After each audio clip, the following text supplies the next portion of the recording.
তাড়াতাড়ি করে কেউ দেখার আগে বক্সটাকে একটা গর্ত করে লুকায় রাখি। আচ্ছা তুমি একটু রাখো তো।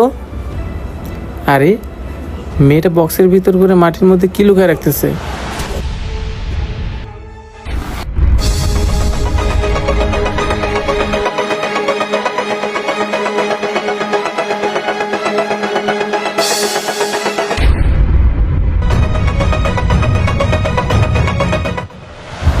ইস, অল্পর জন্য দেখি নাই। ঢাকা হয়ে গেছে, কেউ দেখার আগে তাড়াতাড়ি করে এখান থেকে চলে যাই। আরে মেয়েটা থেকে চলে গেল, যাই তাড়াতাড়ি যে দেখি মেয়েটা কি লুকাইলো। তাড়াতাড়ি করে কোদাল দিয়ে মাটিগুলো সরাই দেখি। আরে এই লোকটা এখানে কি করতেছে? তাড়াতাড়ি করে যাই, মনে হচ্ছে বক্সটা বের করে ফেলবে।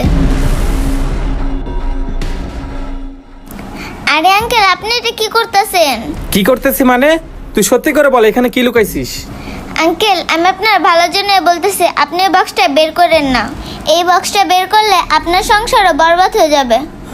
ও বুঝছি, তুই নিচে কারো ঘর থেকে কিছু চুরি করে এনে এখানে লুকাইছস, এই জন্য তুই আমাকে এই বক্সটা বের করতে দিচ্ছিস না।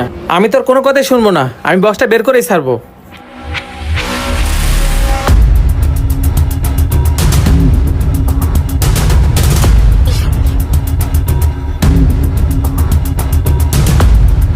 এই তুই সত্যি করে বল, কার মোবাইল চুরি করে এনে এখানে লুকাইছস? আঙ্কেল, এই মোবাইলগুলো আর কারণ না, একটা আমার বাবার, একটা আমার, আর একটা আমার মায়ের। বুঝলাম না, তোর মোবাইল তোর বাপের মোবাইল